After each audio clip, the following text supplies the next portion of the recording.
Dihimpun dari Tribun Papua, Tentara Pembebasan Nasional Papua Barat, TPNPB, OPM melalui Kodap 11 ODI di Kabupaten Dogiai, Papua Tengah mengklaim telah mengeksekusi mati seorang yang diduga anggota intelijen Indonesia. Mereka juga mengaku sebagai penyebab 2 anggota kepolisian mengalami luka berat dalam sebuah serangan bersenjata di wilayah Moanemani, Dogiai. Aksi tersebut dipimpin oleh Brigadir Jenderal Yonatan M. Pigai dan dilaksanakan oleh pasukan operasi di bawah Komando Sersan Mayor Kancil Dumapa. Korban yang diduga sebagai anggota intelijen adalah Joseph Agus Lepa.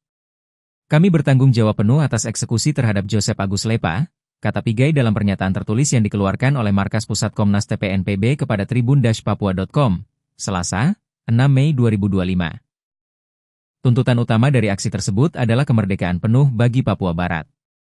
Kelompok ini siap menghadapi kekuatan militer Indonesia di medan perang, dan berkomitmen untuk mematuhi hukum humaniter internasional selama konflik bersenjata berlangsung. Pernyataan ini ditandatangani oleh jajaran pimpinan tinggi TPNPB OPM, termasuk Panglima Tinggi Jenderal Goliat Tabuni, Wakil Panglima Letjen Melkisedek Awom serta jajaran staf dan Komandan Operasi Umum.